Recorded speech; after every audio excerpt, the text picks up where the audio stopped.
নমস্কার বন্ধুরা, রাখির খুঁটিনাটিতে আপনাদের সবাইকে স্বাগত। আজকে আমরা তৈরি করছি দেশি মুরগির কষা। তার জন্য আমাদের এখানে লাগছে 2 কেজি দেশি মুরগির মাংস, যেটাকে আমরা ভালো করে ধুয়ে পরিষ্কার করে নিয়েছি। আর লাগছে 400 গ্রাম পেঁয়াজ রসুন কুচি, ধনেপাতা আর কয়েকটা গোটা রসুন। আমাদের ভালো লাগে তাই আমরা গোটা রসুনটা দিই, আপনারা না চাইলে না দিতে পারেন।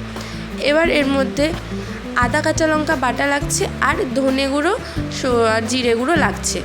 এবার আমরা ম্যারিনেশনের জন্য মাংসের মধ্যে ওই কিছুটা পেঁয়াজ কুচি দিয়ে দিচ্ছি, দই দিয়ে দিচ্ছি, আদা বাটা, জিরা ধনে বাটা, লবণ, হলুদ, লঙ্কার গুঁড়ো, সর্ষের তেল আর কয়েকটা কাঁচা লঙ্কা দিয়ে দিচ্ছি এবং ভালো করে মাখিয়ে রেখে দিব 10 মিনিটের জন্য। এবার আমরা একটা কড়াইয়ে সর্ষের তেল দিয়ে তার মধ্যে কিছুটা গোটা জিরে দিয়ে দেব আর গোটা গরম মশলা, কয়েকটা শুকনো লঙ্কা, তেজপাতা দিয়ে সাঁতলে নেব। এবার আমরা ওর মধ্যে কিছুটা পেঁয়াজ কুচি দিয়ে দিব, দিয়ে ভালো করে এটাকে নেড়ে নিব। এরপর এখানে আমরা সামান্য চিনি দিচ্ছি, চিনি দিলে মাংসের রঙটা খুব ভালো আসবে।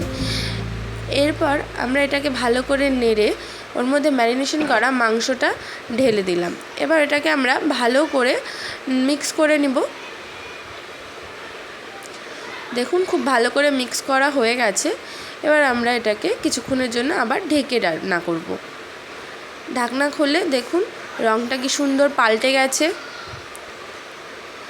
এটাকে এবার আবার কষাতে হবে। দেখুন কি সুন্দর তেল ছাড়ছে মাংস থেকে।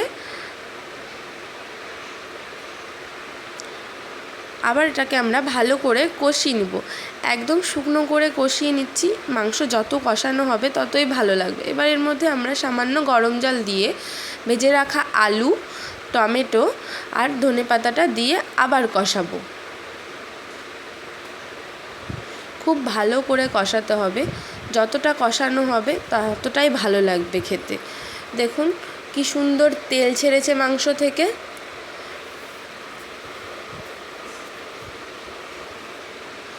আবার আমরা এটাকে ভালো করে কষিয়ে নিব।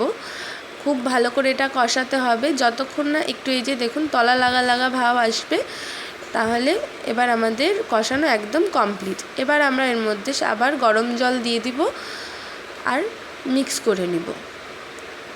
এই যে আমাদের মাংস অলমোস্ট রেডি। কি সুন্দর দেখুন তেলটা উপরে ভেসে এসেছে। যদি কষানো ভালো হয় তাহলে তেলটা একদম ভেসে আসবে উপর থেকে। এবার দেখুন আমাদের হয়েই গেছে প্রায় মাংসটা। এর মধ্যে আমরা সামান্য গরম মশলা দিয়ে দিলেই আমাদের মাংস একদম রেডি। খুব সুন্দর হয় খেতে, রুটি, পরোটা, ভাত সব কিছুর সাথে খুব ভালো যায়। আপনারা অবশ্যই বাড়িতে এটা ট্রাই করবেন, খুব ভালো হয় খেতে। এবং ভালো লাগলে অবশ্যই লাইক করবেন, শেয়ার করবেন, সাবস্ক্রাইব করবেন আর আমাকে কমেন্ট করে জানাবেন। ধন্যবাদ।